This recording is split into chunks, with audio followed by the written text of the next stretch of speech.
jungle.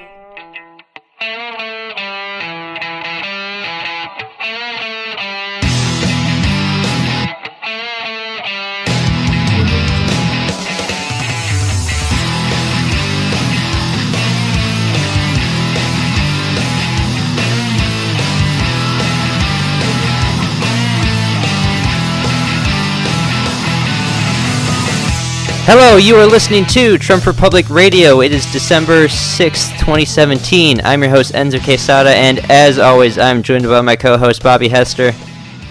Hello, everybody. And this week we got on a special guest, since there's always, we get good feedback for our stuff about South Africa. We have on another South African, and that is Karin Smith from Free Radio South Africa. Hi, everybody. So, Karin, why don't you tell us a bit about yourself and your background and why you're involved with advocacy for South Africans? Well, I've been out of South Africa for 6 years. I live in Texas now because I married an American, not because I wanted to flee South Africa. I was born in Rhodesia. I'm 64 years old, so I spent half a century in Africa. I lived in Rhodesia for 5 years, and my dad was on block watch one night, got beaten to a pulp by the local insurgents, and left on our front veranda for dead. So that night, my mom gave premature birth to my youngest brother from the shock of all of this, and he was born at home. And my dad said, look, he's got 5 kids under 10. This is no place to raise children. So we packed up and left, but we were only allowed to take with us what fitted in our vehicle.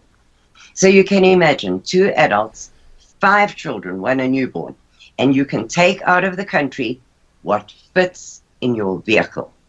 So we left practically destitute, and we went to what was then Southwest Africa. And we had a great life there, I must admit. But at that time, the border war was happening with Angola, where South Africa was fighting off the communists. The Cubans and the Russians were training the Rhodesian insurgents and the South African insurgents in Angola to come into those countries and create uproar in those countries. And we lived on the outskirts of town, and we were held hostage in our house for 3 days by a band of these people traveling through to South Africa. My dad once more said, look, he was a Navy man, he was a boxer, he was a strong man, but he just said, he's an adult, he can cope, but 5 children, this is no way to raise them. The psychological damage done to the kids is too severe. So one more time we packed up everything we owned and we went to South Africa. And that was in 1968. So it was just after we gained independence from Britain, and South Africa was going strong at that time. It really was. It was a beautiful country. It still is a beautiful country, but the infrastructure, nothing works in that country anymore. Nothing. And not one person in that country, apart from the high-ups, Zuma and his buddies, who is our president, the president, only he and his buddies, who are getting super rich off of corruption, are happy in that country. There are 70 million people estimated by the government, so those numbers are probably wrong, but estimated people living in that country. And I can tell you that neither the blacks nor the whites are flourishing under this ANC communist rule. Anyway, in 2008, I met my husband, who's an American, and he came to South Africa and he lived there for 2 years. But because he's white and male, he couldn't get a job. And he said, look, this is not the way a man operates, being supported by his wife. It doesn't work that way. We're going back to my country where I know I can support you as a man should. And after 2 years of absolute uphill battle to get my paperwork out of the South African government and to be accepted as an immigrant by your government, I came to the States, fully imagining that the disaster in South Africa would be covered by foreign news. Not a thing, not a word anywhere was being said about this, and I could not understand it. Now, much as I don't want to be the face or the voice of this movement, somebody had to stand up and do it. So I started contacting show hosts and saying, why are you not talking about this? And can we talk about it, please? And in the beginning, I was a facilitator. I'd put South African voices together with the show hosts, but that didn't work for very long because in South Africa, you're in danger if you stand up and speak out internationally. So people started asking, why don't I do it? Well, I didn't want to. And I was dragged into this kicking and screaming because I'm a backroom girl. I prefer to just sit there and do the work, but not be the face. And eventually I started out very small. And funnily enough, it was a black lady show host who gave us our start in America. She has a Sister Thunder Radio, amazing woman called Carla, and she just got irate about this state of affairs. And she started doing a weekly show on the situation in South Africa. And that's where I started. And then I was offered my own show on another network, and now today I do a TV show once a week on Conscious Consumer Network, and I do my own show, Radio Free South Africa, on Resolution Radio. And I've done, in the last 2 years, I've done over 700 other shows apart from my own to try and bring awareness to this. Now, I'm not a young person. I'm disabled because an illegal, I'd been here about 3 months and an illegal jumped a red light and T-boned us and damaged my spine badly. So I'm disabled. My son-in-law has cancer of the brain, and I have a family. So it is a great sacrifice to myself and my family that I do this work. But someone has to do it. Otherwise, the world won't know anything about it. And it really gets up my nose, the lies that people believe about South Africa.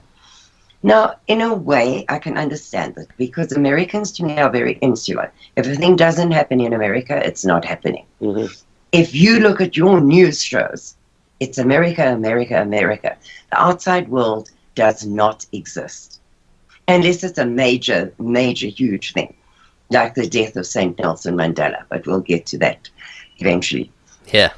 But other than that, the outside world does not exist for American news people. So to a certain extent, it doesn't surprise me that South Africa doesn't matter. But to another degree, it makes me extremely angry that the whole world stood up against apartheid, which is segregation, or directly translated, separateness. It was a system of separate development. Everybody had their own country where they could live under their own king, their own tribal leaders, their own rules, their own religion, paid for by the white taxpayer.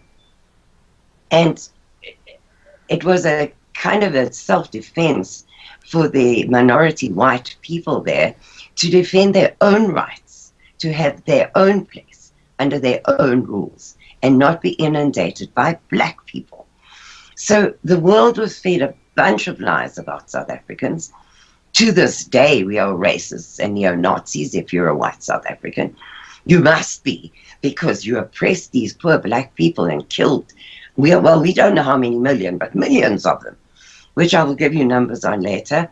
And it's also a downright lie. We never did any such thing. But the world was told this. And they believed it because if you're told a thing often enough, if you're told a lie often enough, it becomes truth. And if you don't have access to the other side of that, how are you supposed to make a judgment call? We didn't have internet. We didn't have alternative media. All you had was the mainstream, so everybody believed what they were. And people like Bono, excuse me, I nearly said a rude word there. I'm being very Americanized by my husband. You're rude about everything. He stood up with his lighter singing, "We won't do Sun City and we won't..." Where are those people today? Where are those self-same liberals today to stand up and say what is happening in South Africa is reverse racism and is totally wrong?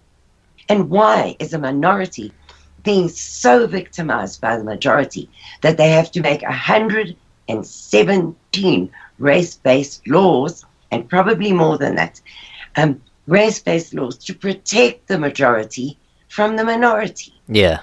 Doesn't make sense in anybody's mind. They're purposely disenfranchising whites for punishment for apartheid.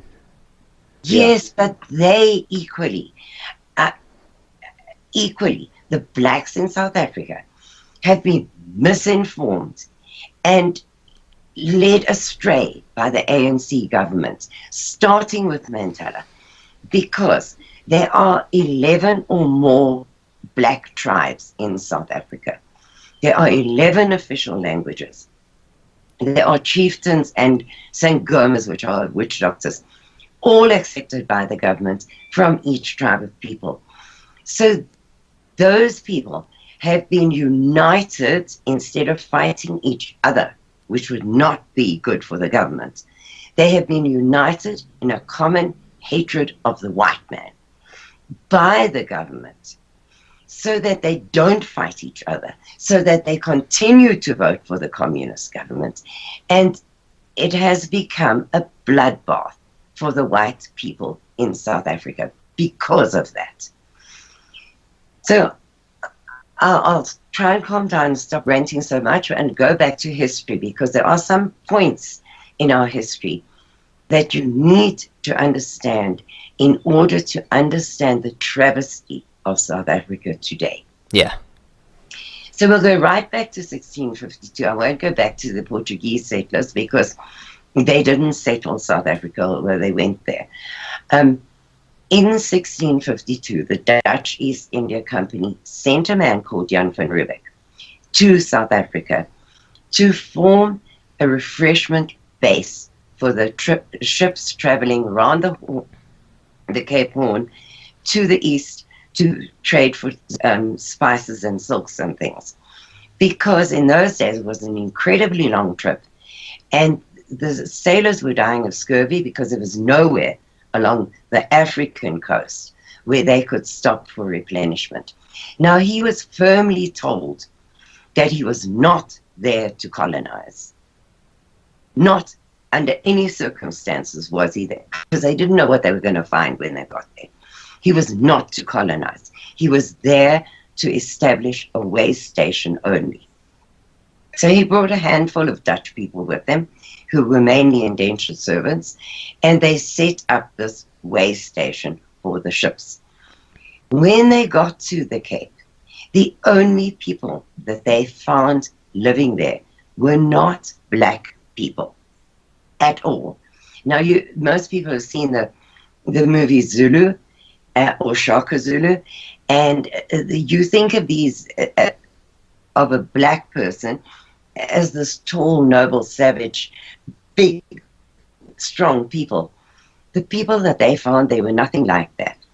They're under 5 foot, they're smallish people, they've got Asian features, they're more a yellow color, an orangey yellow color, and there weren't many of them either. Now, those people nowadays are referred to as the Khoisan, but in those days they were referred to as either the Hottentots, the Strandlopers, which means a beach walker, or the Bushmen. And if you've seen The Gods Must Be Crazy, those are the people, the little small people with huge backsides, because they were short of food. And so they, like a camel stores it in the hump, they store their fat in their backside. So they have these, when they were in good times, very protruding bums. And then in bad times, well, they disappeared. You know, these were incredible people, very much like the American Indian, who believed in living in harmony with the earth. Um, the king of the Khoisan today, when I spoke to him, said, they are not owners of anything. They do not own even a patch of land. They are here as curators of the land to hand it on to the next generation in a better condition than they found it. So they never killed animals just for the sake of it or for sport. They used every part of an animal and they believed in sharing.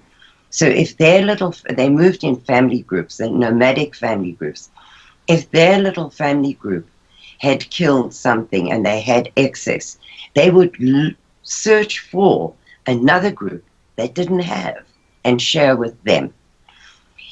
So very much spiritual people, not religious as such, but very spiritual. They would pray to the gods of the animal before they killed it and apologized for the need for killing that animal.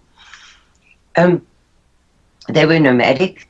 They didn't have the wheel. They didn't have horses. They didn't have any of the modern things. They didn't have a written language, although they were incredible storytellers. To this day, you will see them dancing around a campfire while they tell the stories of their past and their ancestors. It's a very interesting thing to see. But they didn't have a written language. Their language is also got nothing in common with the black languages of Africa. They speak in a series of clicks and whistles, which we as Westerners cannot get our tongues around. I mean, if you can do it, you have to contort your mouth to such a degree, because it's not it's an impossible language for us to speak. And anthropologists also say that they have nothing in common with what we call the Nguni tribes, who came from Northern Africa later on in the history of South Africa.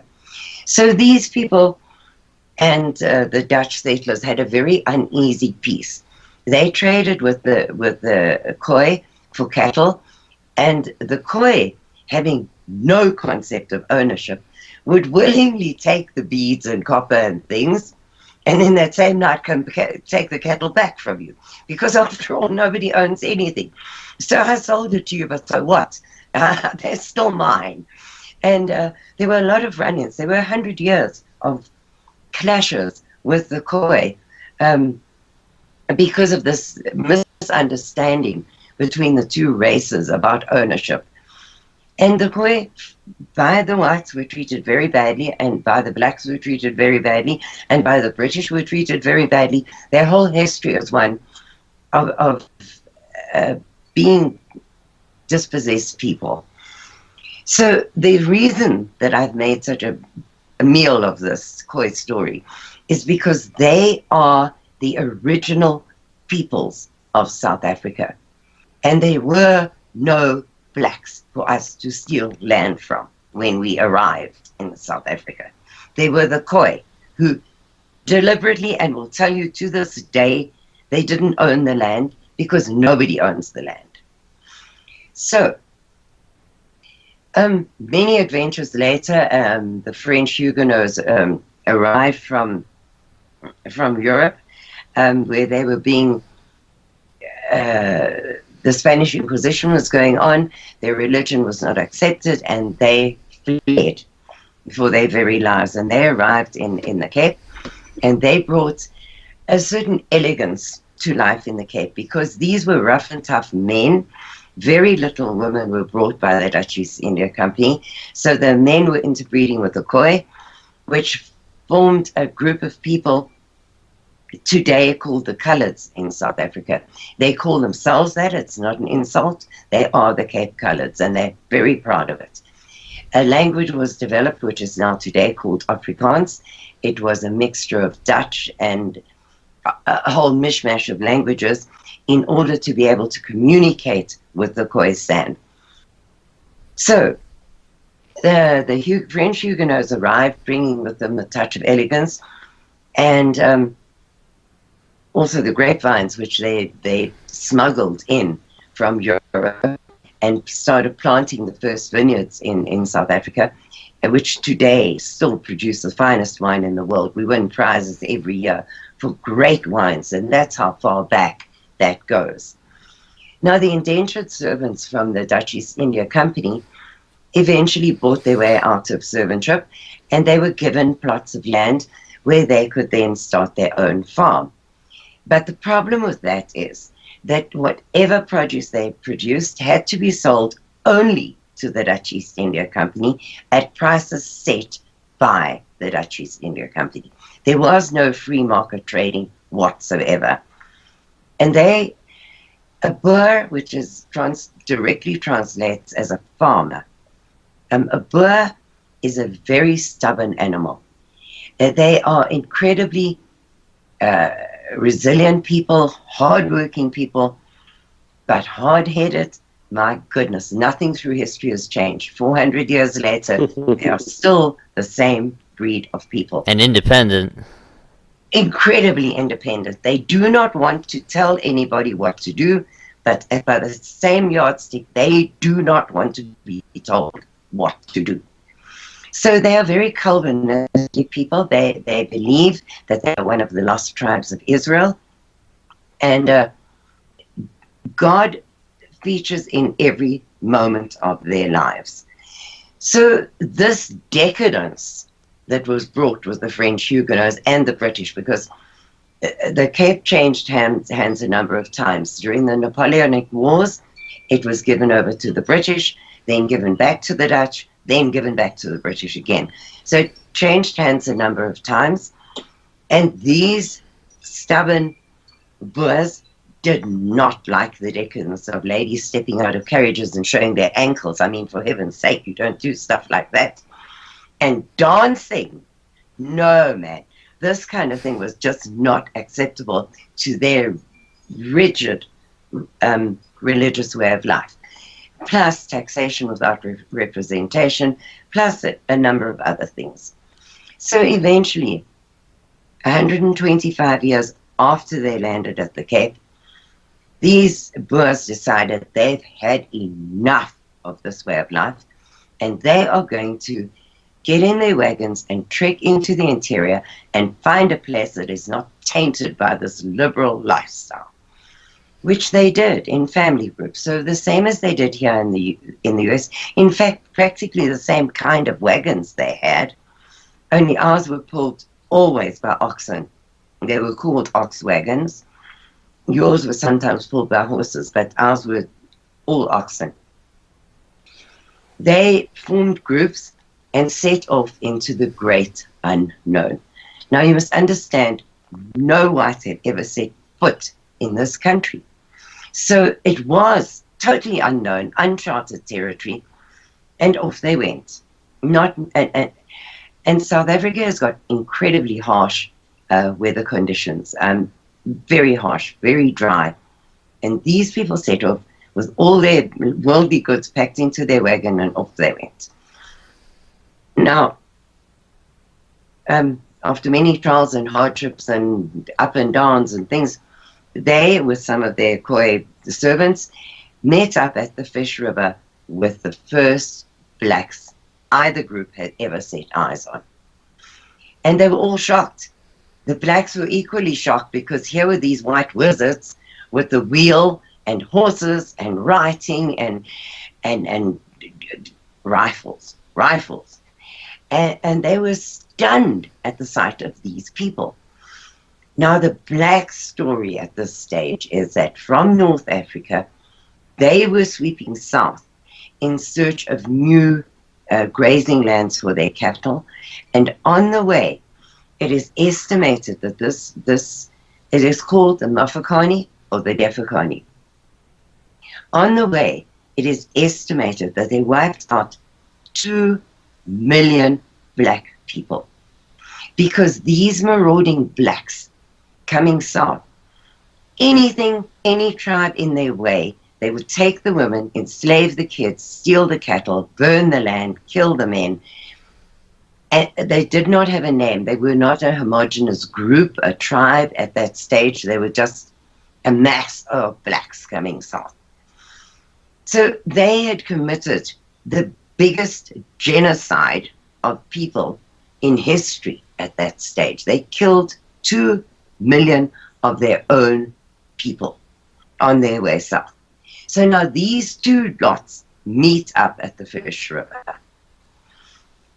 Shock, horror, dismay on both sides, and then the trouble started. So there were many, many fights. Same as the cowboys and Indians here, we had the Boer and the blacks there. Except that the blacks were more in number. I don't think, you can correct me if I'm wrong about American history, but I don't think that the Indians came in tribes of tens of thousands, whereas the blacks did. So there were many of them facing these little isolated parties of trekkers. And after many, many, many, many battles with the blacks, the Boers decided that they wanted this piece of land in Natal. And as a matter of courtesy, they would go to the local tribal leader. By this time, the black tribes had coalesced into a tribe called the Zulus. Now, they are still the most numerous black tribe in South Africa. Very strong group of people. And the whites decided that in order to keep the peace, and as a matter of courtesy, they would go to this king and inform him that they wanted to be peaceful neighbors and were willing to pay for the rights to some land, which was not owned by the king, by the way. But in order to do things correctly, they would go and speak to him and make a treaty, a peace treaty, and get this piece of land where they wanted to set up a community. So they went to the king, King Dingaan, and they told him what they wanted. And he said, listen, boys, this opposing king has stolen all my cattle. So what I would like you to do, as a gesture of good faith, is you go round up those cattle, sort out the king for me, bring the cattle back to me, and we'll talk business. Which Pitt-Retief and his fellows, they went and did this. And when they got back, the king said, now what about the horses? And they said, no, man, this was not part of the deal. No horses were mentioned. Go fetch the horses. So they did this. And they came back, and the king said, good chaps, what we're going to do is we're going to have a nice big party tonight, and we'll sign this treaty, and we'll be buddies forevermore. So they had this party, and just after the treaty was signed, which exists to this day, it's written on a piece of parchment, and it has the king's thumbprint on it. Just as they were all finalizing these things, the king shouted out, Bulala Tugati, and his impis, which means kill the white wizard. His impis, which are the warriors, stood up from behind the crowds and tortured this group of white people. They eventually took them to the killing grounds and killed them all. And then swept out of the camp to where the men had left their women and children, found any other trekking party they could find and slaughtered them as well. So the white Boers' attempts to do this the correct way with an African king were pretty fruitless. So, okay, there's a lot more history, but I'm not going to go into all of it. I just want to do the main points here so that people see where we're at today. Then the British had taken over Natal, which is a beautiful part of South Africa. It is a stunning, stunning piece of South Africa. You drop an apple pip and a tree will grow. It's subtropical. There's warm water flowing down the coast. The sea is like bath water there. The Mozambique current comes down there. Everything grows. It's green and lush and beautiful. Mountains, everything. Today that is called Zululand. During the apartheid reign, that land was given to the Zulus as their part of South Africa. And it's still today Zululand, ruled by the Zulu king, and his tribe claim it as their own. Anyway, the British had taken over Natal, and the Boers trekked inland again, and they formed two Boer republics, the Free State and the Republic of Transvaal. Two little Boer republics acknowledged by the rest of the world as countries, and things went on quite nicely because they didn't have a real government. They were kind of people loosely in charge, but they were rural communities who only went to town to trade. They weren't interested in cities and those kind of things. Unfortunately, gold was found in one area in the Free State, and in the Transvaal, and diamonds were found in the Free State. Now, this was at the height of British colonialism. So the Britain was fairly broke because they were widespread. There were wars going on everywhere, and they needed money. So up until this point, they had largely ignored these two Boer colonies because they were small, they were insignificant, they didn't matter. But now money was involved, and big money. So they said to the Free State Republic, oh, we want those diamonds. And the Boers sat and thought about it for a while and said, you know what? Those diamonds are on the outskirts of our colony. We don't care. You can have them. But the Transvaal, the gold was in the very center of their country in Johannesburg. So you can hardly cut out the center of the country and give it away. So there was a bit of a to and froing about this thing, but they were prepared to give the British the gold. You know, give it to them, but not give them the land that it was in. And the Brits decided, no, this is not good enough. We are going to go to war, and we want both these countries, and we're going to make them our own because there could be other riches there, and we're going to have it. So the two Boer Wars happened. The first Boer War was of short duration and not terribly important. The second Boer War was what has caused a rift in South Africa between English and Afrikaans-speaking people to this day. The British was so determined to take these two little republics that they brought in 450,000 British troops from Britain. Now, in those days, it was a 6 months trip in a ship to come to South Africa, but it was worth it to them to get these riches. And they brought in these troops, and they declared war on these two little republics. Well, I think they kind of thought from their colonizing efforts in the rest of the world that they were far more powerful than they actually were. And they chose a sorry day to mix with the Boers. Now, the Boers did not have a standing army, and these people were not conscripted.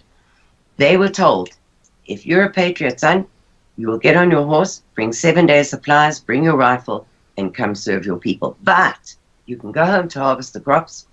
You know, you can go visit your wife, but you come and serve your people. So they did. And they didn't have uniforms. They didn't get paid. You know, in those days it was you take the king's shilling. They didn't get a shilling to take. You know, they were there for patriotic purposes and didn't get paid for it. And off they went to war. Now the Brits, in all their might, they still used their way of marching to war with their red jackets and their white pants and their little drummer boy in the front, and off they'd go with this cloud of dust behind them. And their supply lines were incredibly stretched because today it is an 8-hour drive from Natal to the Transvaal. So in those days, imagine it, you're walking it with the drummer beating the tune the whole way. So it was a very stretched out supply line. And the Boers took advantage of this because they were in little bands and they were in their mostly skin jackets, etc. So they blended in with the felt. And they would run out, jump out from behind a hill on their little Boer ponies, attack the supply line and disappear before the Brits could even react, you know.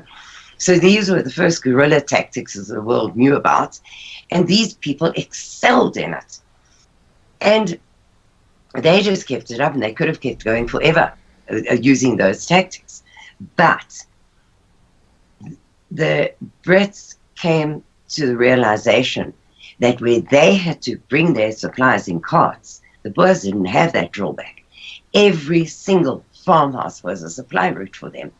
They could go to any farmhouse, get supplies, have a night's sleep, get a fresh horse, and go again in the morning. Oh, sorry about that. And the British, when they got wise to this, instituted their scorched earth policy. And they would then burn down the farmhouse, burn the lands, salt the lands, poison the water, and send the women, children, and elderly to concentration camps. So it hurt the Boers in two ways. Their supply lines were cut, and the reason they were fighting in the first place was taken away from them, because they were fighting for their folk and fatherland, their people and their homeland, their wives, children, and their farms. Now, if those didn't exist anymore, what the hell were they fighting for? And 25% of the Boer population died in tragic circumstances in those camps. They died of dysentery, of cholera, of starvation. The pictures from those days are horrific.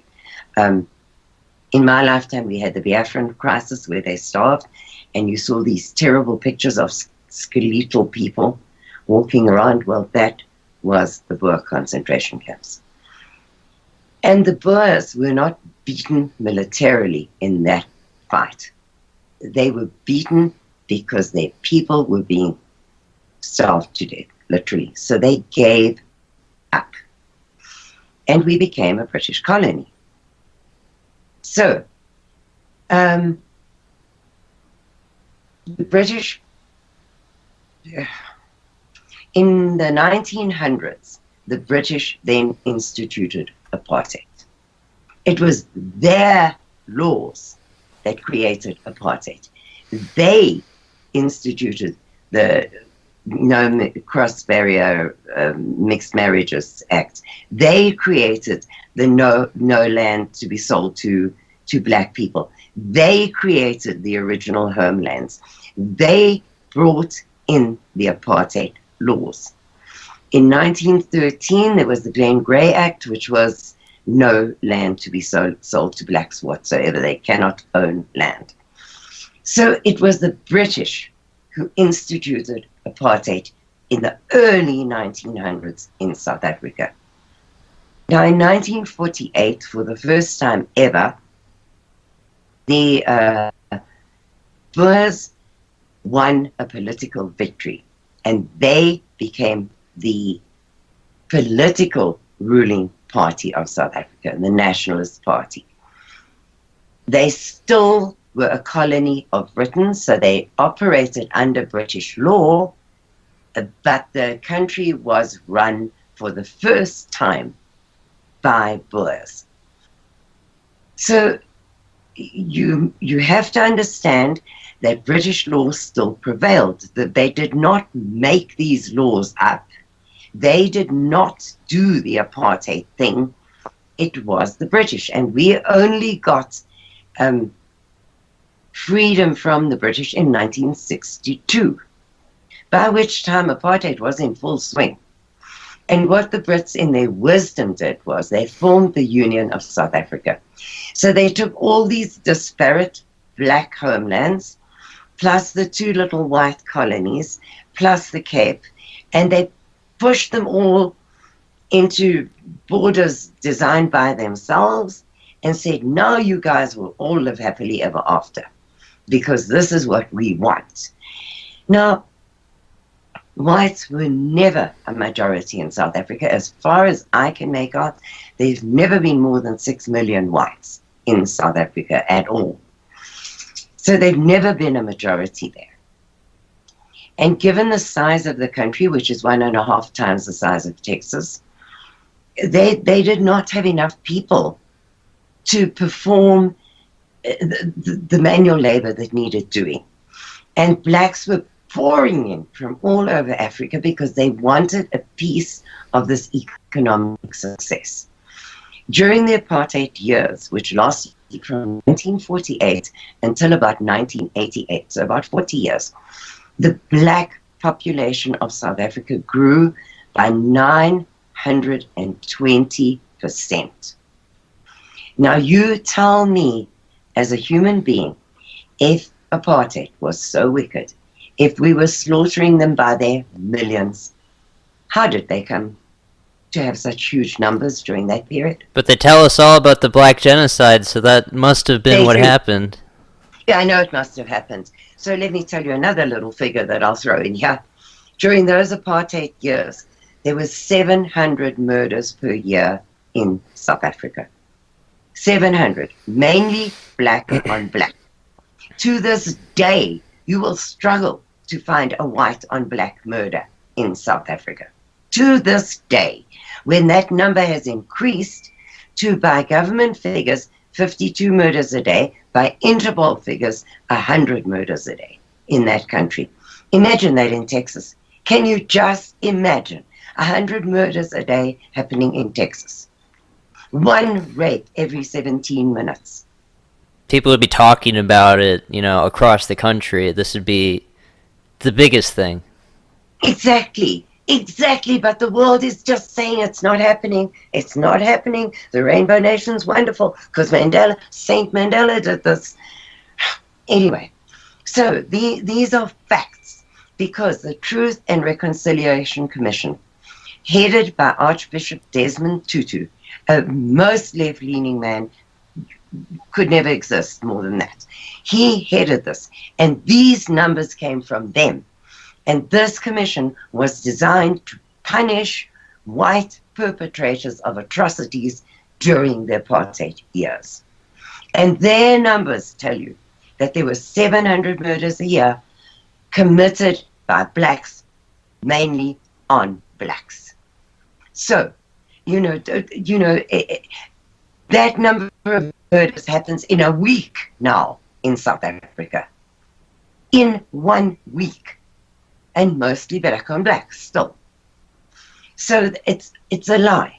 The stuff that you have been told about us neo-Nazi, racist, murderous, hatred, monsters with dripping fangs is a lie.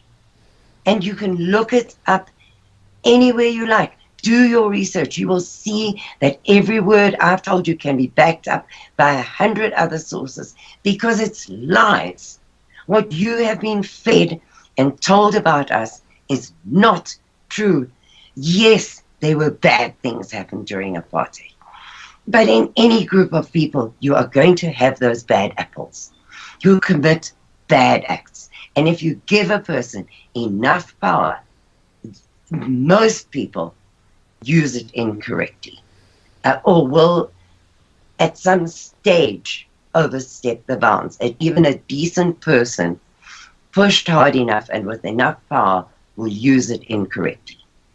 You look at this country today, you look at what's coming out about Congress today, and you realize that power makes people corrupt.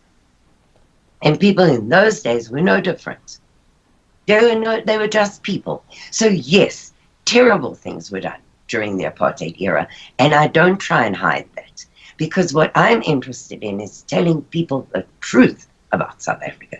So we did bad things. There were bad things done by bad people, and that's life. But at the same time, during apartheid, South Africa had an immigration crisis. So many people were coming into a place that was supposedly oppressive. Yes, exactly. 920% increase in black population.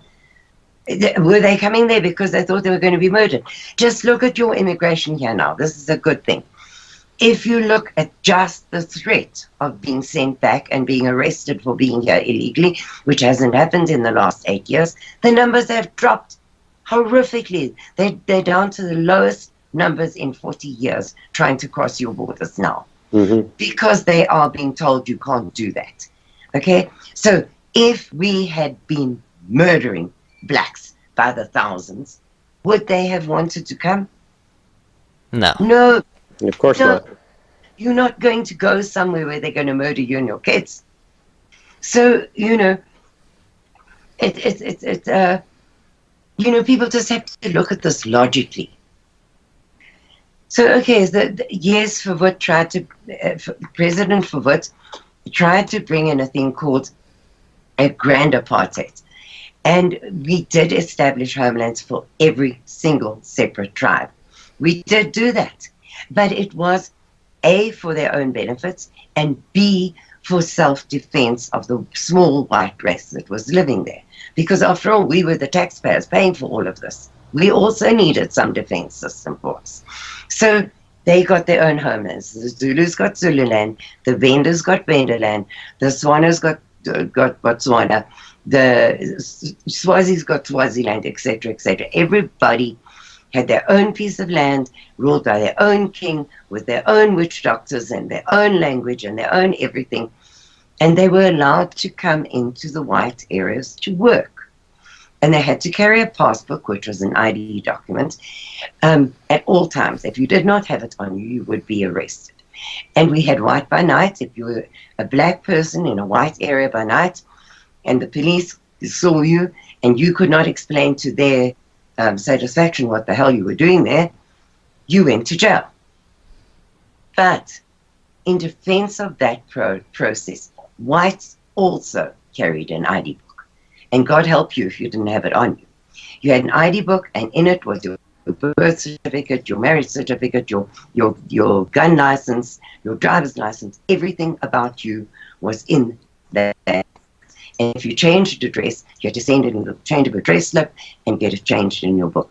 So both races had to carry not the identical document, but they had to carry it.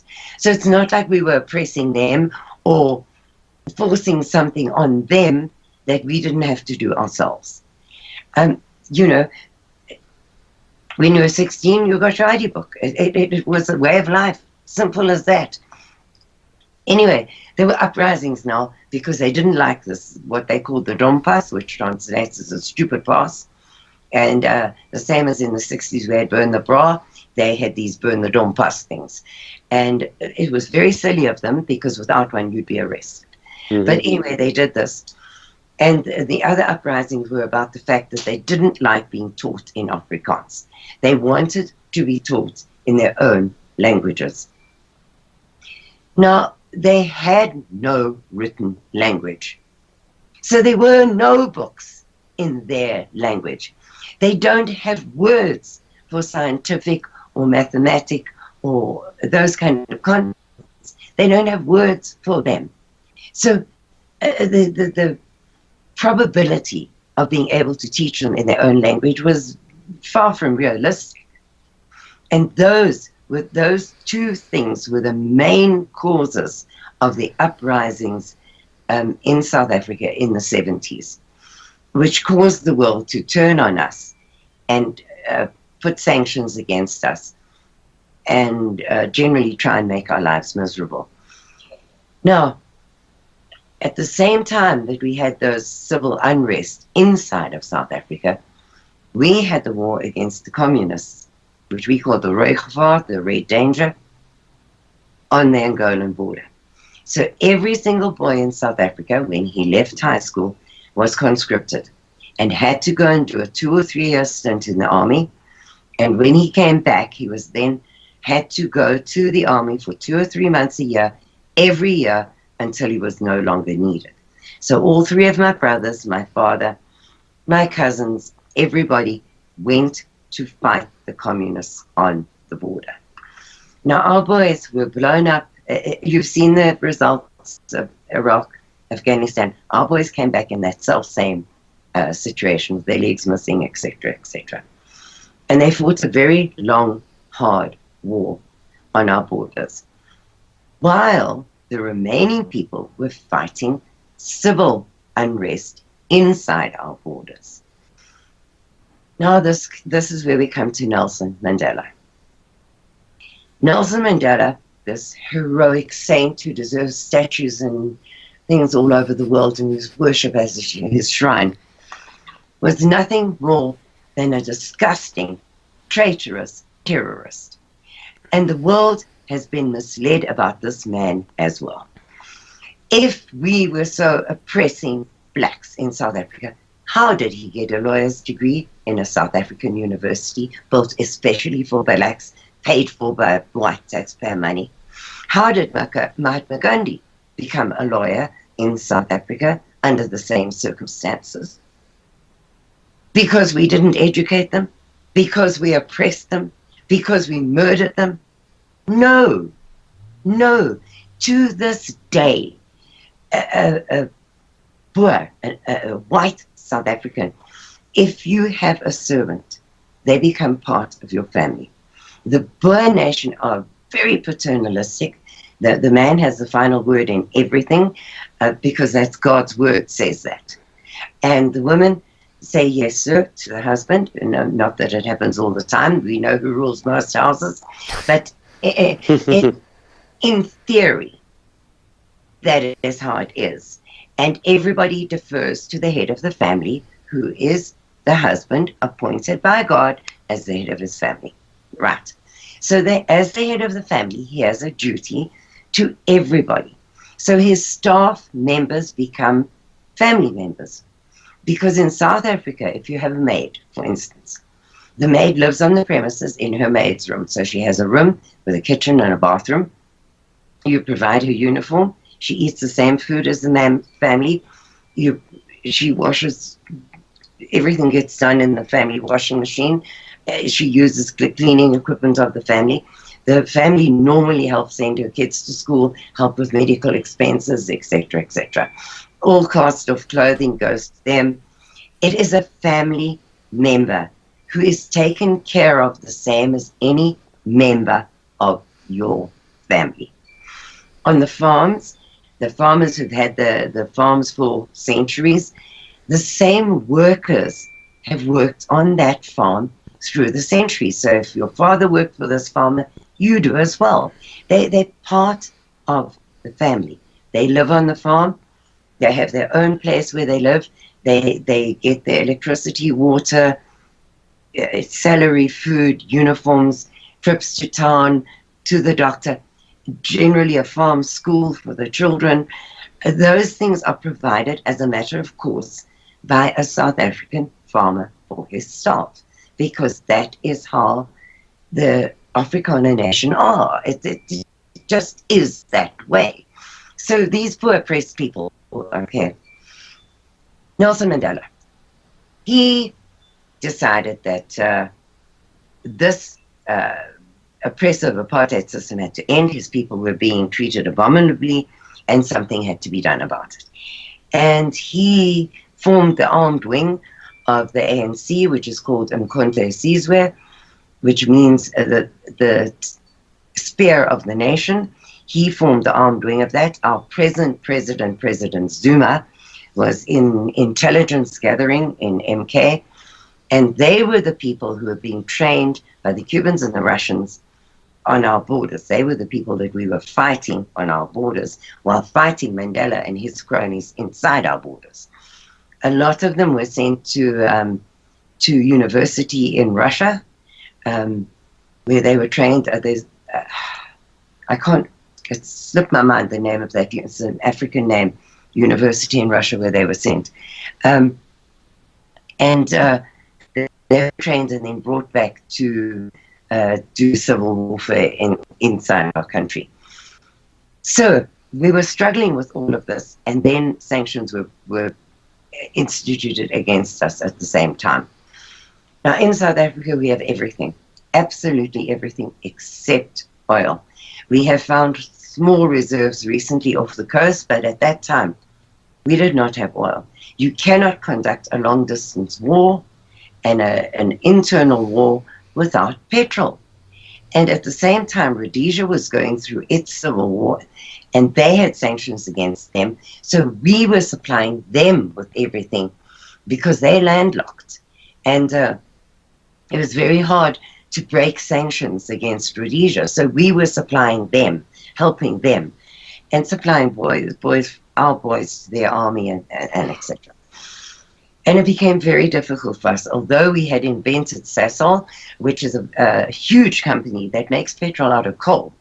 Now we have abundant coal in South Africa, and a South African invented this method of extracting fuel, car fuel, from coal. But it is a very intensive, slow process, and we could never supply enough for our entire country to use. At the same time, we were cut off from sports with the rest of the world, technology from the rest of the world, trade with the rest of the world.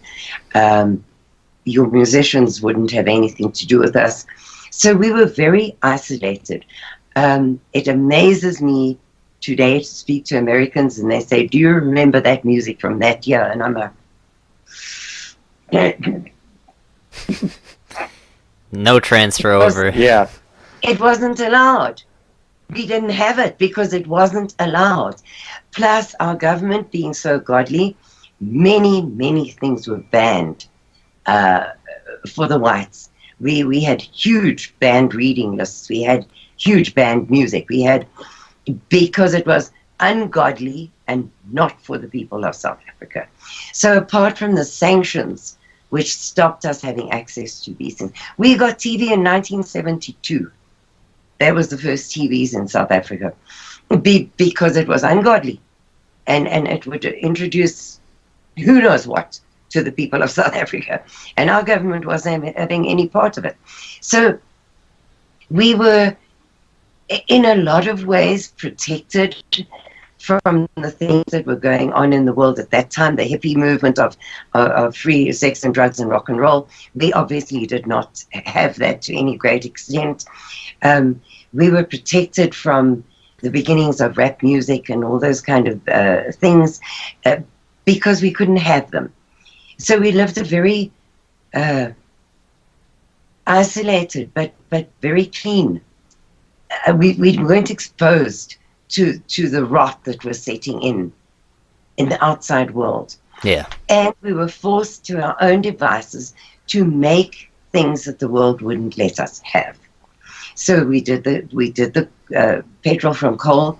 We developed the most incredible arms industry, where the very people who were sanctioning us were trying to find a way around it, so they could buy our aircraft and our helicopters and our, the French and the Israelis were trying desperately to find a way to buy our arms because they were the best in the world. We had a wonderful army. We had a fully functioning, perfectly clean, great country. For instance, no shops were allowed to open on a Sunday. You could not trade on a Sunday in South Africa. Bottle stores were not open. We never had 24/7 stores. It was a very well-regulated, clean, not being incredibly religious myself, I use this word godly a lot, but it applies to that nation so much that you can't not use it. And if it didn't come from God, then you were not having it, and that was best for the populace, end of story. So into this comes Mandela and his cronies, and they are going to change this country because the blacks deserve to own the country. They don't have a vote, and they deserve a vote, and they deserve a whole bunch of stuff, and we're going to bring this country to its knees, and the blacks are going to take over. So, Mandela and his bombings. Mandela was responsible for a list longer than my arm of bombings of police stations, railway stations, restaurants. He killed dozens of innocent white civilians, of which my aunt, who was pregnant at the time, was one. I remember scrabbling through the rubble of the restaurant to try and find her when that bomb went off in Durban. And we were stunned to our core because we didn't know that these kind of things were happening outside of South Africa. We were isolated. So when these things started in our country, we were horrified. It was beyond understanding how this could happen. And of course, the uprisings then about the schools teaching in Afrikaans and the attacking of police stations, things got out of hand because our police force was tiny. The masses were masses. And we were outnumbered, not outgunned, but we were outnumbered badly. So before the famous Soweto riots, the Sharpeville riots, they had a week before that attacked a police station and killed 9 policemen. So the police were on high alert and very nervous about where the next attack was coming. And the Sharpeville riots started. Now what they did was they put the women and children in front of these hordes of screaming, shouting, burning things down people. And so we will never know who fired the first shot, whether it was them or whether it was the police. Nobody knows for sure. But that first shot was fired, which led to disaster. And then came that iconic picture of that black guy carrying this dead, limp body, child's body, through the gunfire smoke. And that picture hit the world like a hammer blow. And that has come to represent to the world what white South Africans are about. They didn't tell you what led up to that. They didn't tell any of that. It was just these terrible white people murdering white children, black children. Okay, so Mandela, when he went to court, he had 154 charges of treason, sedition, murder against him. He did not contest 150 of them. They were just, okay, yes, I did that. And he asked Amnesty International, which is a US-based, very, very, very left-leaning organization, to please come to his defense during this trial. And they said they could not do that because this man was as guilty as sin. The trial was perfectly fair, and they can't defend him. Sorry, we wash our hands of you. Now, this is my opinion, the biggest mistake that the South African government made was deciding that they were not going to make a martyr of Mandela and his cronies who were in court together. They were going to send them to jail for life, which effectively made martyrs of them. In any other country, those people would have been hanged because hanging was a thing then, and it was a hanging. Treason is a hanging offense. Sedition is a hanging offense. Trying to overthrow your government, hanging offense. So you put the whole lot together.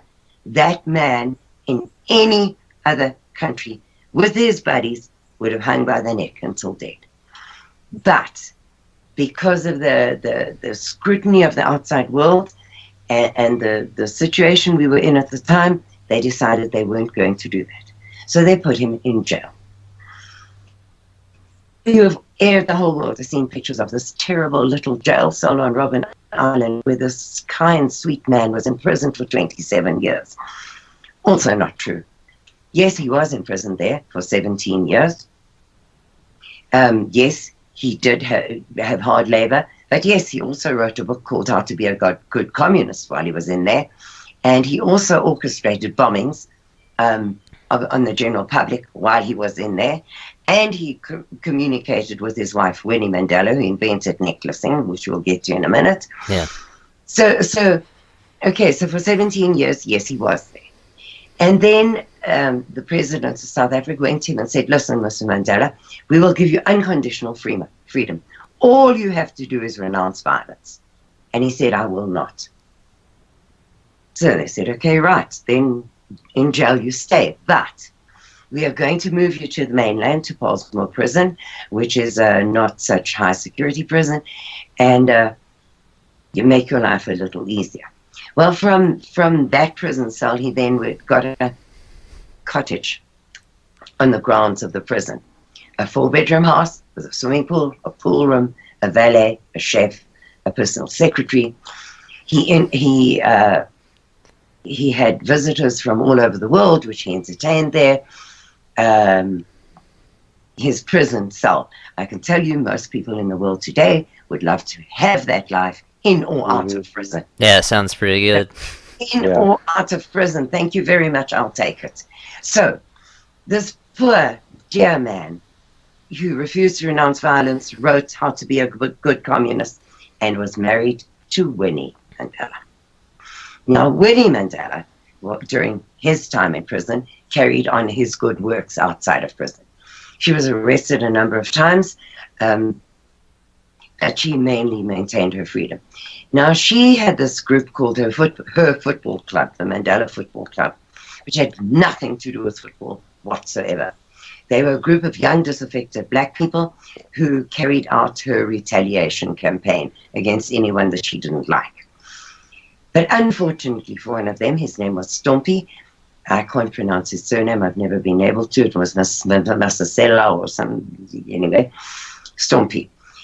He did something or didn't do something that she got very angry about. And she said, there's no punishment available right now that meets the sin that this man has done against me, so I'm going to invent one. And she invented necklacing, especially for Stompie. And our necklacing is they tie your arms by your sides with barbed wire, they tie your feet together with barbed wire, they put a car tire over you, fill it with gas and set it alight. And then they dance and sing and shout rude words at you while you burn to death. Now, that method is used to this very day in xenophobic outbreaks in South Africa. If you really don't like your black neighbor, you go and necklace him. To my knowledge, and I may be wrong, that I have never heard of this being used on white people.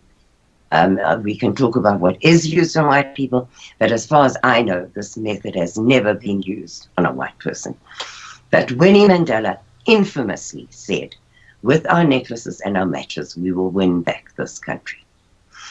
She is referred to as the mother of the nation. Well, if she was my mother, I wouldn't want to know her, quite honestly, but she's today the mother of the nation and revered almost as much as Lord Saint Nelson is. It's crazy that, the world refers to Nelson Mandela as a saint, and he's married to such a woman who can come up with such a horrific way to kill people. Yeah, well, he divorced her shortly after he came out of prison and married Grace, who was the wife of the president of Mozambique. I don't know if they ever really got married, but anyway, he lived out the rest of his days with Grace.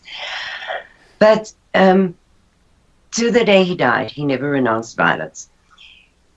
When the world came for his coronation as saint, when he became president in 1994, and everyone, the dignitaries around the world came, in front of them and in front of the international press, to great cheers from all, he sang "Kill the Boer." Yeah. Mm-hmm. On that day, in front of presidents, kings, and the world press, he sang "Kill the Boer," and they cheered him on because they didn't know what he was singing. I will allow that. They did not know what he was singing. But, so from that very first day, the incitement to murder and genocide of the whites began. On that first day, and the way that we were sold down the river was like this. In 1992, they had already dismantled apartheid to a great degree and were negotiating with the ANC. So the whites, who were the only voters in South Africa, were asked to have a referendum on this question. Shall we continue to negotiate with the ANC towards power sharing and a peaceful future? The whites have been battle weary and just shell shocked from what had been going on in our country, overwhelmingly voted yes. Power sharing and negotiations was what we voted yes for. In 2 years' time, before we could blink our eyes, white South Africa's gone, belongs to the communist government, Mandela's our president, we have no voice in parliament.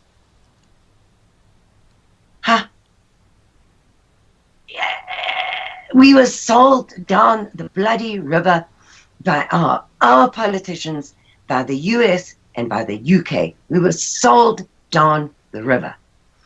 and maligned along the way and made to feel guilty because we were alive. So, okay, we get this government in, and amongst the first things that they do is they disarm the public. Now, under the Nationalist Party, you had to have a firearm license because we didn't want blacks owning firearms. So you had to have a license. You'd go into the store, you choose your firearm, you pay for it, put in your license application. You would go to the store, they'd phone you, say, it's here, go get your gun. Fine. So the government had this entire database of who lived where, which firearms you owned, and the ANC inherited this. Mm-hmm. So they said, ha, fellows, we don't think it's a good idea that you have these firearms. What we're going to do is give you X amount of time. You're going to go to your local police station who have a list of your names and what you own. You're going to hand in your firearms, reapply for a new license under the new government. When you get your license, we'll give you your firearms back. Yay. So South Africans thinking, well, you know, white South Africans are very law-abiding, and they've always believed that the government, they don't believe it so much today, but they always believed the government had their best interests at heart. So, okay, we'll go do this, and we'll apply for a new license, no problem.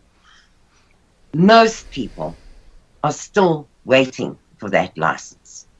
And those firearms have been sold on the black market, out of police strong rooms, lock-up rooms, sold, given away, stolen, or are hired out by the day. For $5 a day, you can hire a firearm in South Africa from your police department to go and kill a white person. So, okay, so we handed in our firearms. There were people, obviously, who had inherited guns, so they were not particularly on a record anywhere. There are people who kept them, some of them, but in the main, you couldn't. They had your name, address, and what you owned. So how did you possibly refuse to hand them in? There were people, as I say, who maintained their firearms, which was damn smart of them. So the next thing that they decided to do was, we had a thing called the Commandos, which is like a kind of militia group, and they protected the farms. Because of the harsh farming conditions in South Africa, you have to have a really, really big farm to herd cattle or to grow anything, because it's just a harsh climate. The grass dies. We go through cycles of 7-year rain and 7-year drought, so it's either flooding or it's drought. You know, so you need a very big area to be able to commercially farm. And so we had a commando system which was made up of volunteers, which protected the farms because they were so far outlying places and so big. And the ANC government disbanded this lot, promising that they would do extra policing and form a unit to look after the farmers. Of course, that never happened. Yeah. That never happened. And what that has led to is 4,000 farmers being brutally, horrifically tortured to death. Now, a murder in the States is usually an opportunistic thing. It's either a family affair, murder of passion, or a drive-by shooting. It is not a 3-day event where you are tortured systematically, raped with sharpened broomsticks, raped with broken bottles, burnt with boiling water, burnt with hot irons, drilled with an electric drill through your arms and legs, the husband's eyelids cut off so that he cannot refuse. Yeah, I've seen some of the photos of it. It is absolutely, unbelievably inhumane what they have done to the white people of South Africa. It is inhumane. Now, when they started, there were 125,000 commercial farms in South Africa. Today, there are 30,000. And of those, 20,000 are on the market in a desperate bid to sell them before this law gets out of the court saying that you can take the property without compensation. So, in 22 years of ANC rule, 4,000 farmers have been murdered, tortured to death, and 85,000 white people, other than farmers, have been tortured to death in the same barbaric manner. Yeah, I have some statistics Simon Roach has actually given me through his presentations he's done here. White South African murdered by blacks versus Americans murdered since 1994. It's 13.7 times the American murder rate towards white South Africans. So, like, if you can imagine that, you know, any sort of group in the United States, people that are wearing blue hats, if they're being murdered at this rate, people would be talking about this. But it's not happening. No. People don't seem to care. So, okay, now we need to go to the next move of this illustrious government of ours. They decided that affirmative action would be the way to go. Now, the whites generally agreed with them that this was only fair because under the apartheid government, there was job reservation for white people. So if you weren't highly educated, you would still get a job. There would be a job for you. You could go and work on the railways, or you could sweep the store, or whatever. So that white unemployment was literally unheard of. The blacks did manual labor because most of them were uneducated and therefore could not be business managers or economists or rocket scientists. They did the labor in the mines, the gardens, the houses, swept the streets, those things. I'm generalizing because there obviously were educated black people, but those people rose above their station, even with the white government. I mean, Mandela was a lawyer with his own practice, so you can see that they were not totally oppressed so that the whites could rise above them. Yeah. But we thought that it's only fair, but there was no sunset clause to this, number one. And number two, because the government decided, no man, this is not working fast enough, we're going to have to do something else. So they brought in black economic empowerment, which is today broad-based black economic empowerment. And that is a terrible, terrible thing. It means that your company staff has to match the demographics of the country, which is 80% black, a small percentage Indian, a small percentage colored, and a 2% white. So in any business, you can only have 2% white employees. Now that turned the world upside down because the top management, everybody was white, but they had to be gotten rid of and replaced by unqualified blacks, no matter who, replaced by these blacks because that's what the law requires. Now, you have to also understand that most big industry in South Africa, like the electricity supply, the telephones, the media, the mines, is either statal or parastatal. So it either belongs to the state or it's half belongs to the state. So if you want to do big business in South Africa, you have to do it with the government.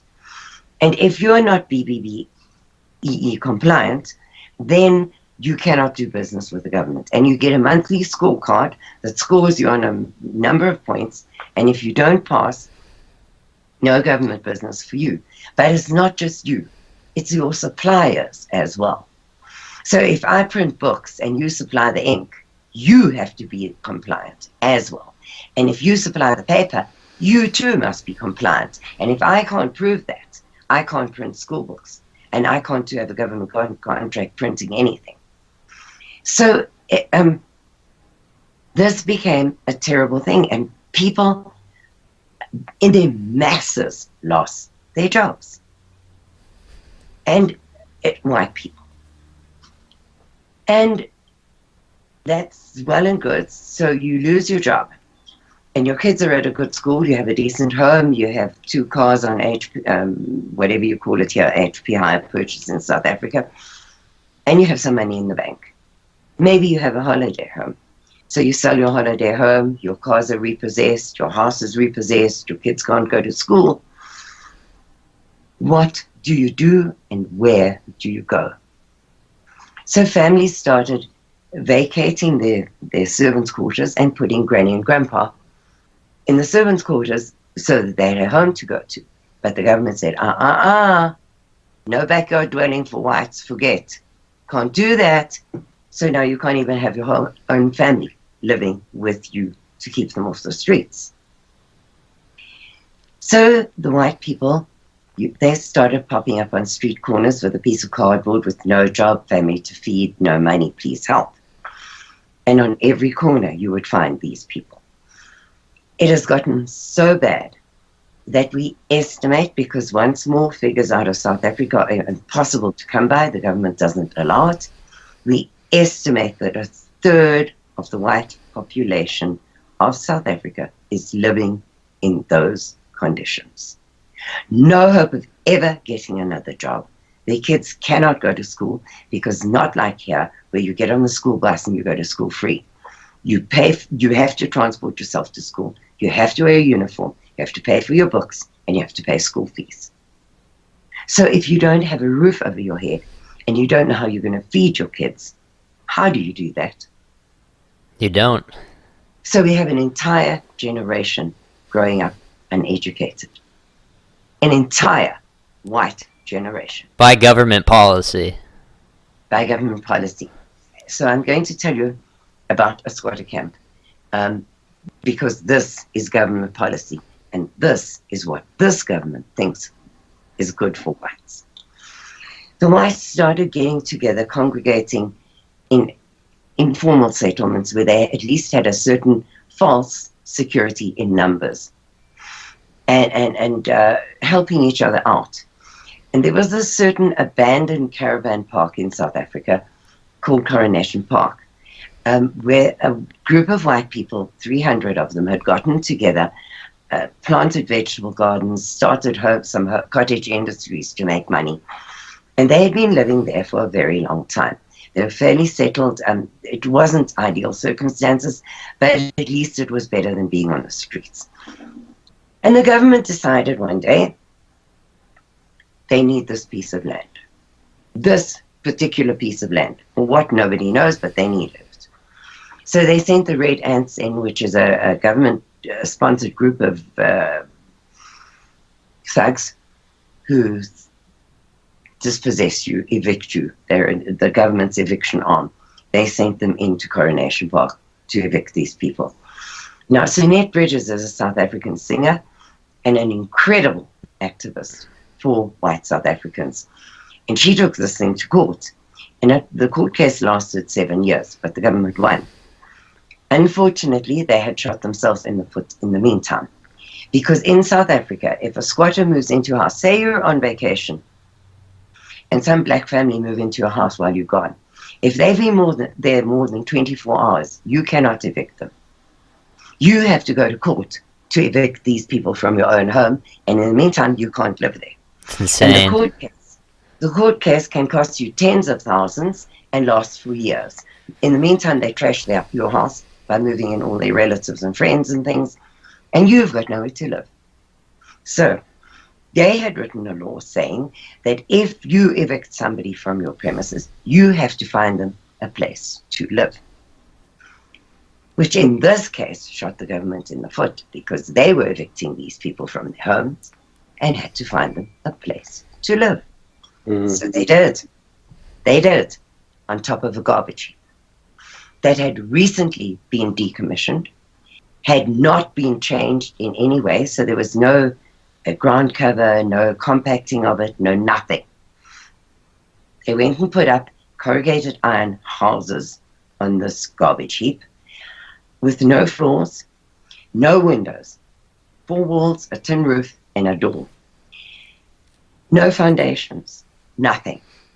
And they said to these people, three faucets with running water for 300 people.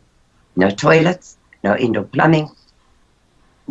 These houses had one room on this garbage ground, and no windows, nothing. That's now where the whites must live. Across the road from this squatter camp is a black squatter camp.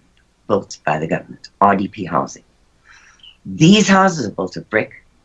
They have 3 rooms. They have indoor plumbing. They have heating. They have electricity. They have TV aerials. They have garages built on carports or garages. And across the road is this garbage heap called Munseyville, where the whites are now sent to live by the government. So the people move in, and you have aged grannies on a mattress, on this, including babies and whatever. Now they move in there. The first night they were there was an incredible storm. And the roofs just leaked buckets. Some of the houses blew away. They were found 2 blocks away because they had no foundations. So the people living there were literally hip deep in this floating, well, you know what's in garbage. Yeah. Yeah. They were hip deep in this. And this is where Lee Oxley de Crere comes in. Lee Oxley de Crere found herself living in her car after she and her husband had lost their jobs. And they were in desperate straits. But the church and certain people pulled together and helped them, and they got part-time work and they got food packages. And one day they decided, well, we've got too much food for us to eat. It's going to spoil before we can get to it. So we'll look for another family that we can help. And in that process, they discovered how many white families there were in worse circumstances than they were. So Lee formed South African Family Relief Project. And over the years, she has fed, housed, helped, sent to doctors, sent to dentists, taken to hospital to have babies. Hundreds of thousands, literally, of white people in South Africa. So she looked at Munseyville and said, oh my Lord, nobody should live like this. So I helped her in the States raise the funds, and we put concrete floors in the houses in Munseyville. We built a school for the kids. We put up a retaining wall because the garbage from the black squatter camp, every time it rained, it flowed through Munseyville, through their houses. It was a disaster. We planted grass. We put in a children's playground. We set up a feeding system. We organized for medical people to come once a month. And we got this place on its feet. But we were not allowed to put up they didn't even want us to put floors in because they don't want them to be permanent structures, because at any time they can decide they want Munseyville back and the whites must go. So it was a very, very difficult path. We walked there between making it livable and not violating the law and getting these people thrown out because of that. So one night, the blacks in the nearby squatter camp decided that they were going to protest something and they were going to burn Munseyville down. And they came in their hundreds for the 300 people in Munseyville. By this time, we had organized porta potties for them so that each 2 houses had 1 porta potty, but which the municipality would only clean out once a month. So you have about 20 people using a porta potty that they won't clean. Mm-hmm. Anyway, we had organized all of this, and these were green plastic buildings with the porta potties. Well, these blacks came from Munseyville, and I got this hysterical phone call here in Texas from South Africa. They're attacking Munseyville, we need help. Anyway, we organized that a bunch of people would go through the veld at the back of Munseyville and rescue the children. Take them on a trek at midnight through this veld, 2 cars, and take them to a safe place. But the adults wouldn't leave because they knew if they left their houses, they wouldn't have a house to come back to, or they would have squatters in them. So that either way, they would not be able to come back to their homes. And they decided they're going to fight. 300 of them. And it wasn't 300 adults, so it was way less number. Anyway, the blacks came in and burnt everything on the outskirts. So the following morning, when a guy went to film it, the porta potties that we were renting were just puddles of green plastic on the ground. They'd burnt them all to pieces there. Anyway, a couple of days later, we sent the kids back, and it hasn't happened since. But the police refused to come in to help. It was too dangerous for them to come in to help. And it was a very, very, very touchy situation. It was hard. Anyway, so South African Family Relief Project then spread out, and they found at that time 480 of these places, which are not squatter camps. They're called informal settlements. The Munseyville is a squatter camp because it's designated that by the government. The others are not government. There are only 2 by the government. The rest are people who've banded together, a kind person who's given them a spare piece of land or rents it to them, which to me is unforgivable, but rents it to them, so that they can build these little shanties out of cardboard boxes, pieces of wood, whatever they can find to keep the weather off. They don't have toilets, they don't have taps, they don't have washing facilities, they don't have electricity, they cook on fires, etc. She then discovered 480 more of these throughout the country, and conscripted volunteers who don't get paid a salary. They only get paid for the petrol they use traveling to collect donations, etc. And it is solely, there are 2 or 3 other recommended charities in South Africa that really do what they say they do.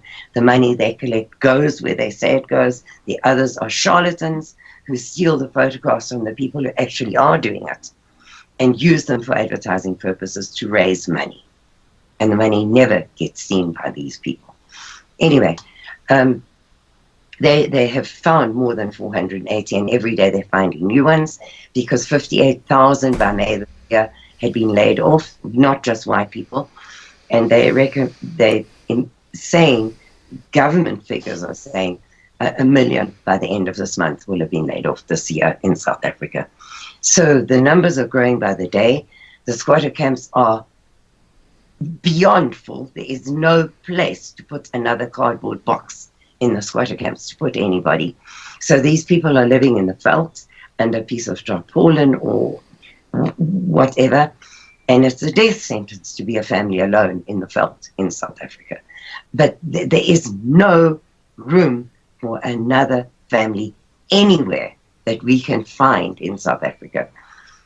We don't have exact numbers, but we estimate 1 million people are in these camps, white people, of which more than half are children who are suffering terrible learning disabilities, speech difficulties, because they're not reaching the normal milestones that children should reach because they are starving hungry. The mothers, when they have their babies, a lot of them don't have any milk because they are starving. And so we need to give the children formula, but it can't be bought. It can't be donated. Well, there isn't money for it. It isn't donated by companies because they're not allowed to donate to whites. These children are battling, and their parents are feeding them cow's milk watered down, which is very bad for a developing child, but it's the only thing that they can do.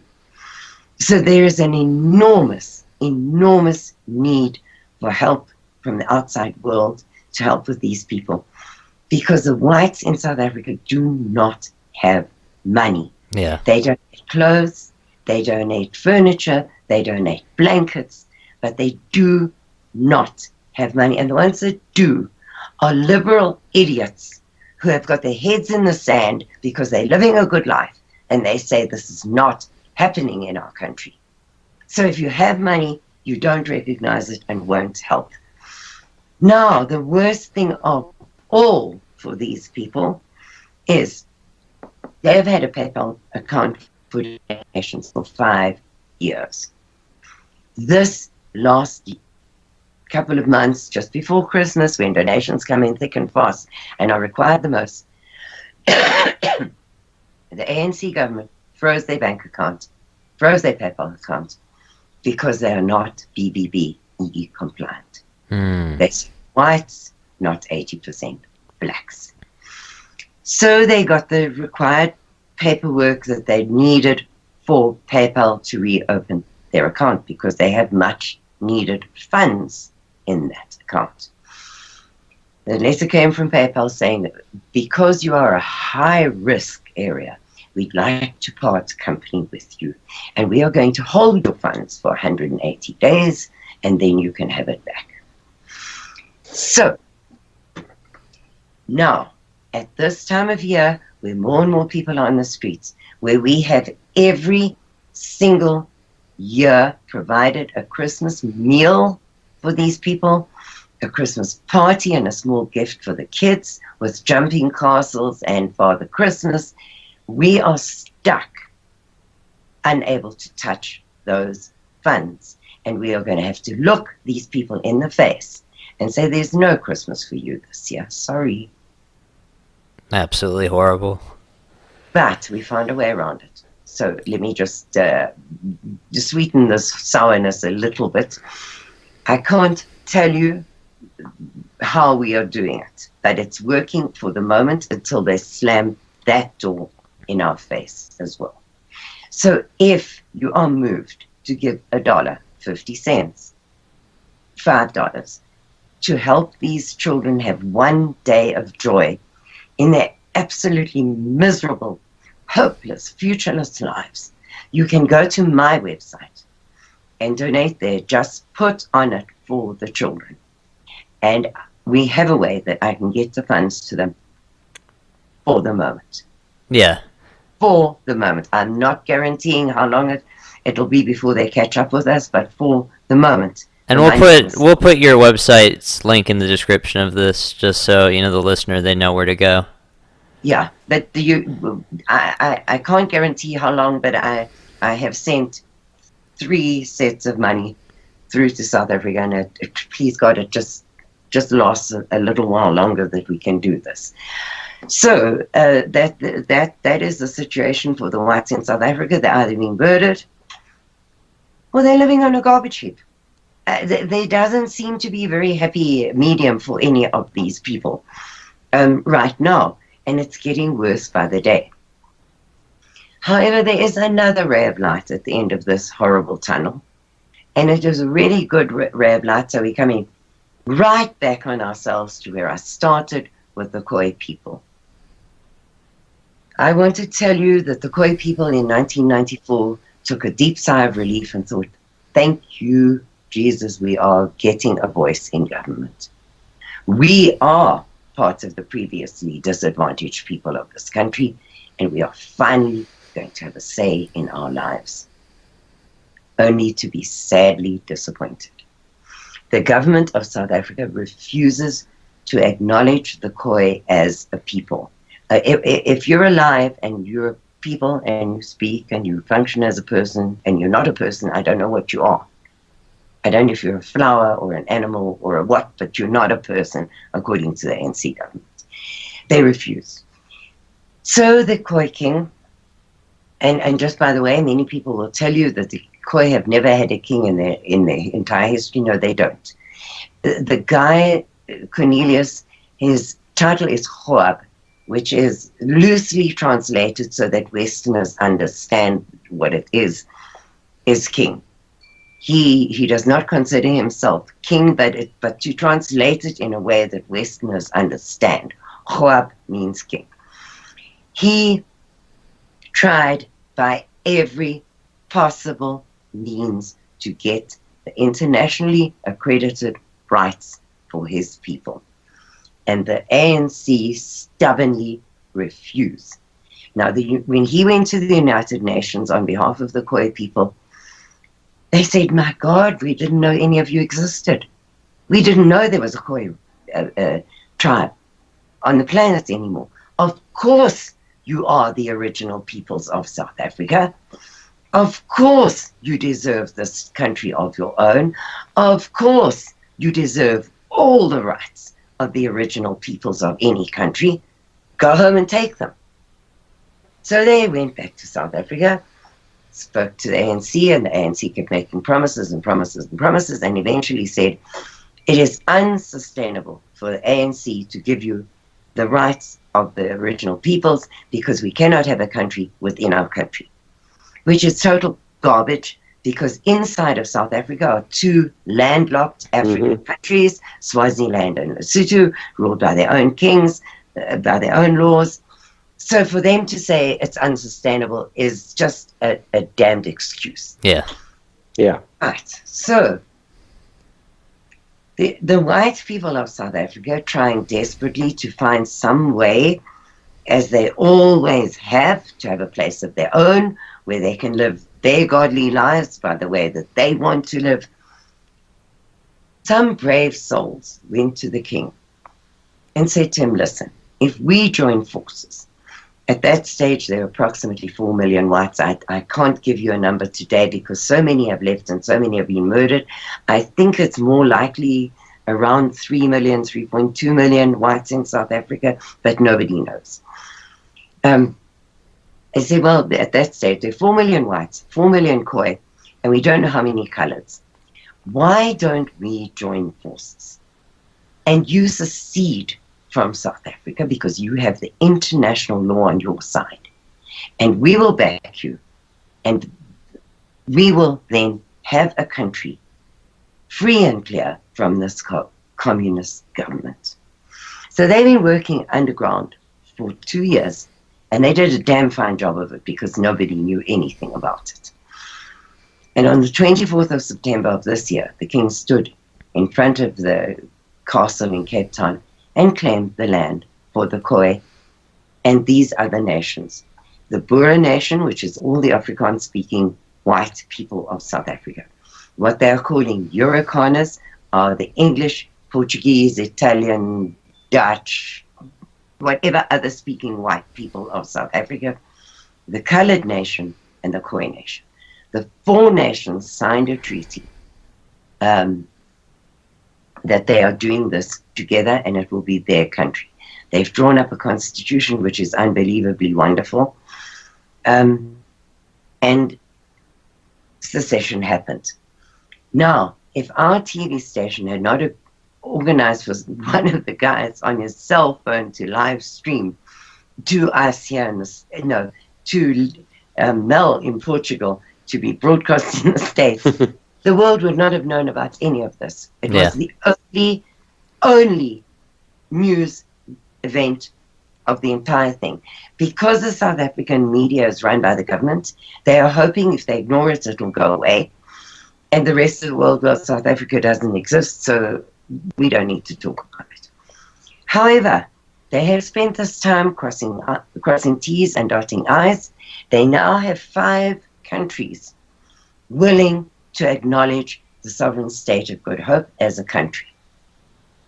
And that is all they need, is one country, but they have 5, to go to the UN and be acknowledged by the UN as a country. Now, no matter what you think of the UN, this is how it has to be done under international law. Yeah. So if we like it, don't like it, doesn't matter. We are doing this correctly. But none of the leaders of these countries want to come to South Africa because they are scared they won't be allowed to leave. If they come to acknowledge this, they may never be seen again. So the king has to go with his bodyguards to these countries, collect the letters, fly straight to the UN without touching South African land again, get acknowledged there, and then come back. At which time they will stop paying taxes to the ANC government. The taxes will pay for the country to be run, because the Cape is vastly rich, not in mineral wealth, but in agricultural wealth, which the king likes because he says you can't eat diamonds and gold. The taxes will then go straight into the coffers of the new. They don't want to call it a government. We don't have a word for it yet, so I'm using government because that's what people understand. And things happen. But these brave few who worked under the radar for 2 years to make this happen have lost their jobs, have no income, and have used every penny that they or their families will ever see in their lives. They've taken loans on everything they can to make it get this far. We need $20,000 for the king to go get the letters and go to the UN in the scheme of saving 12 million people, the Khoi, the Coloureds, and the Whites. Is that a big amount of money? No, not in No, not at all. retrospect. You and I, it's astronomical. But in the scheme of creating a new country, it is a tiny amount of money. It is a drop in the ocean. But even my donors are sitting on the fence waiting to see what will happen. And nothing will happen if we can't raise this money. So we are trying to do a fundraiser here in Texas with Becky Williams helping me. We're trying, but it's the wrong time of year and all kinds of things. We want to do a fundraiser where we will do a hog barbecue, charge per plate. The king will be on the big screen from South Africa talking to the people. I'll give a discussion to the people. We'll raise the money that way, and maybe have some music. There are some really fine musicians who are willing to donate their time to this cause. So we're working on that at the moment, because I really would like to get this happening, because the EFF, who we've not talked about yet, led by Julius Malema, and I see we're running out of time. Economic freedom fighters. Yeah. They have threatened that if this law does not stop being held up in the courts by the 31st of December, they and Black Land First are coming for the land by any means necessary. This is a very real threat.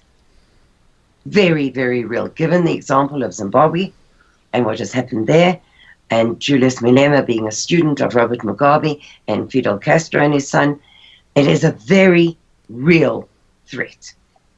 And they outnumber 12-1, if not more, the whites in South Africa, and they live very spread out throughout the whole country.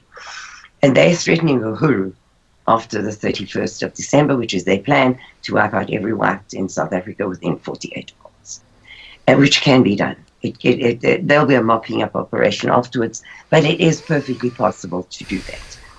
So we need to get this show on the road now, get these people. And all good credit to Simon Roche and Statelanders. They are only saving the people who can afford a 4x4 and a trailer full of goods to go to these designated safe spaces. Yeah. They're not helping the poor.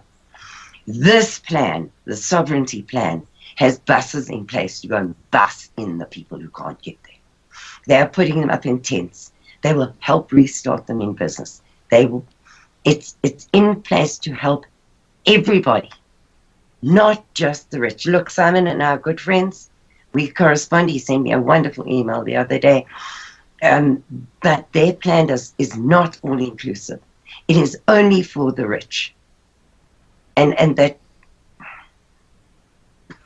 that's only a very top small percentage of people in South Africa. So there's a place for his plan, and there's a place for this plan. There's a place for both. Because they're going to need Statelanders if this plan does not, it falls off the rails.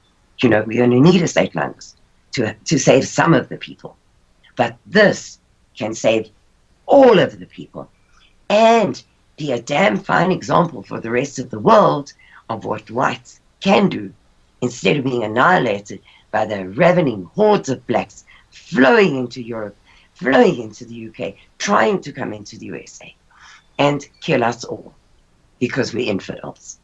So it can be an example and a shining light for everybody if we can make it work. Yeah. So there is hope. It is not a deadly, hopeless situation. If the world would just wake up, look at it, and say, damn, these people are fine people. They are upstanding, hardworking, resilient, Christian people who deserve a place in the sun, and we'll help them. You know, I don't see where the problem lies with any of this. And that is why me, little old grey-haired granny me, incapacitated, limping along, has done so many shows on this subject. because we have to. We have a duty to save these people. Yeah. And time is ticking away. Time is short. The 31st of the month is how far off? It's 25 days or so. Yeah. And these people are not going to ask you, do you speak Afrikaans? Do you speak English? Are you pro-ANC? Were you pro-apartheid? They're not going to ask you that. They're just going to see who you are. Yeah. They stand up in court and say, we did this because they were white, and they get away with it. So that is the only reasoning you need, and they're not going to ask any other questions. And as for raping babies to cure AIDS, kidnapping babies for body parts for the witch doctors, that has to stop. And that alone should be reason for the world to be stepping in. Never mind the rest of it. Yeah. So I've ranted for nearly 2 hours. It's all good. I apologize sincerely if I overstepped any boundaries here. No, of course not. But it's a very intricate story that you can't tell one part without telling the other. Yeah. I have not found a way to condense this story enough to bypass the cries of racist, apartheid lovers, oppressors, without telling that initial history and correcting the lies. The story falls apart. And so I've tried to condense it, but it's all good. It's a big, complicated issue, and you can't look at it simplistically like people wish to. No, you can't. And it gives you such a better understanding of just where things are coming from as well, that most people don't often hear. Yeah. I really have tried really hard to condense it, but and also I get carried away because it is my passion. I have a dog in this fight.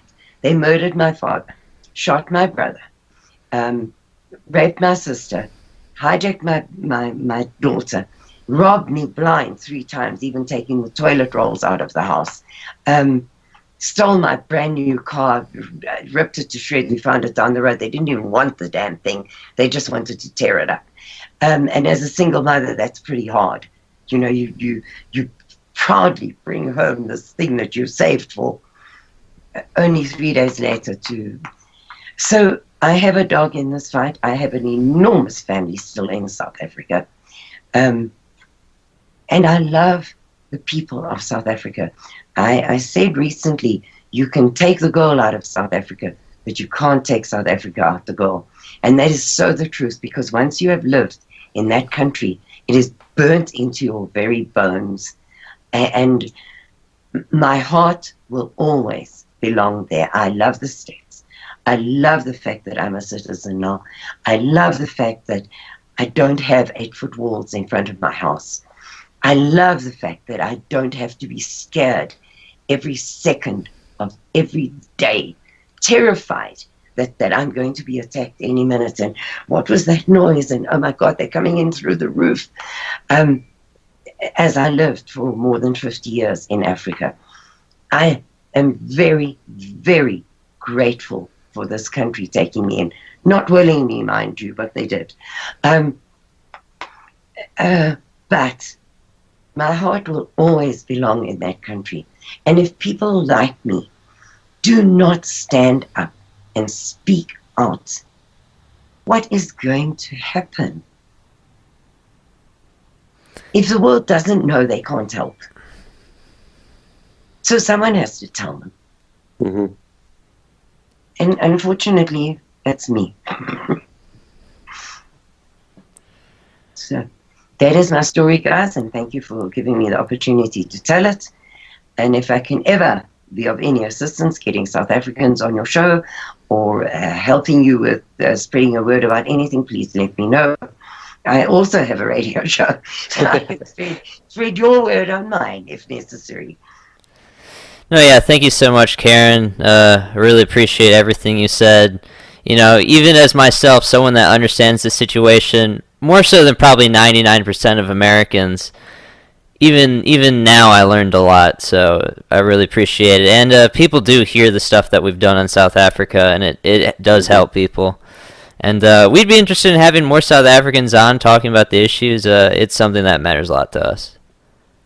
I'll arrange that for you, especially Lee, because Lee is boots on the ground in these camps every day of her life. She is the one who has to decide who eats today and who doesn't. She is the one who has to look into that child's eyes and say, there's no food for you today. Yeah. She is the one who is the hero, the unsung hero in this saga, because there are, even in South Africa, a handful of people willing to do this.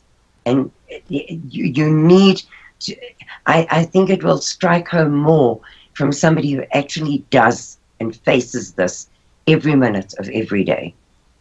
Yeah, we'd definitely be interested in that. Thank you both very, very much for this opportunity. And as I say, please carry on spreading the good word, because it's only due to people like yourselves that we are getting a listenership outside of South Africa. And I guess with that, that's the midweek podcast we got for the week. Again, thank you, Karin, for coming on. And thank you. And with that, goodbye, listener. Till next time. Bye.